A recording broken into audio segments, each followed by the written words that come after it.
Hello, Steve White, Steve Arts 89. Now, we all know what a Karen is. We've all heard about Karens. The stereotypical Karen is usually a white woman, but usually a white person, who feels entitled, who gets enraged when they're not treated, not catered to, or if they feel like they're not being treated special. It does seem to be wanting to be treated special and entitlement. And then there's like the racial strength Karen, where it's someone who it's about race, and it's not that the person is doing something wrong, it's just they're the wrong colour, and they wouldn't act the same way to someone who's white. Like they were complaining about someone who, a server who's black, and have a fit if they don't treat them the way they think they should because they think they're better than the person of colour. So those people are disgusting, and we should not accept or tolerate them at all. Like those levels of Karen, like the temper tantrum Karen who like screams and throws things and threatens people and runs around just causing havoc, and then the people who discriminate on people based on race. Those two levels of Karenism are abhorrent. But there's an acceptable level of Karenism. Basically, if you're not being treated properly by customer service, if they can't resolve a problem or they're not serving you properly, you have a right to speak to the manager, and you should. I think there's a lot of people of colour who've been treated as second-class citizens for a long time who resent the white people who have the confidence to actually say, no, I will not be treated like that, I deserve better. And instead of trying to make us look bad for, asking to be treated fairly, they should demand the same treatment. Now, I know racism doesn't necessarily allow that sometimes, and maybe they feel literally too threatened to actually do that and speak up.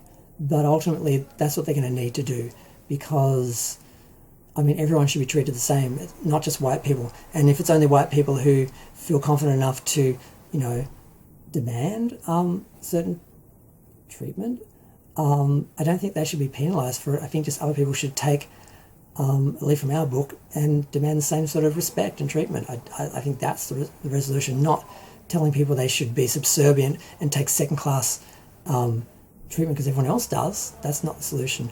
So if I have an issue, I will speak to the manager. If the person can't resolve the issue or doesn't know how to resolve the issue, I'm not just going to walk away with the issue unresolved or not getting what I need or want.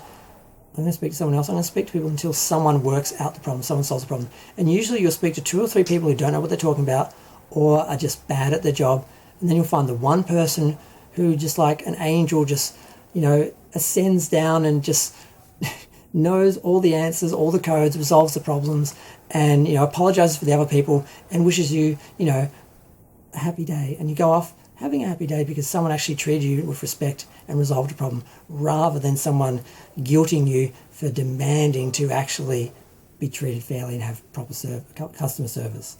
So I understand why there's this Karen sort of syndrome going through society, like people fighting on airplanes and people having tantrums in stores because someone didn't do this the right way. I'm not talking about that. I'm talking about you politely say, could I speak to the manager, please? I think there must be someone else who will know how to resolve this problem, because apparently you're having problems with this and I'd just like to speak to someone else, and it's no longer your problem. You can give me to them and you can go on, that's how I handle it. And that's the correct way to handle it. And you can do it that way without being rude, without making the people feel incompetent or stupid because they can't do their job. There are ways to do it without becoming the stereotypical Karen, and like the racial strength Karen who's just calling the police because the black person's at the barbecue, site.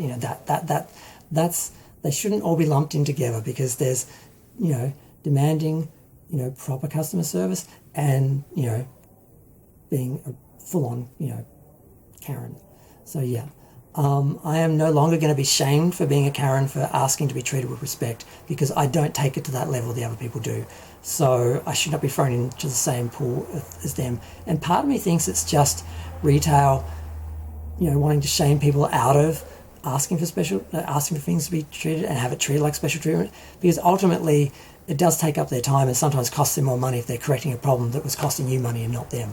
So I think there's also a bit of a bias there on on the behalf of the retailers and the businesses. But yeah, ultimately, customers should be treated with respect. They should leave with what they've asked for, what they've paid for, and be happy. It should be a positive experience, and they should want to come back. So yeah, I'm going to go. Feel free to share, like, comment, subscribe. Let me know what you think. Do you believe any level of Karenism is acceptable? Do you think there's differences? I think there is. So yeah, I'm going to go.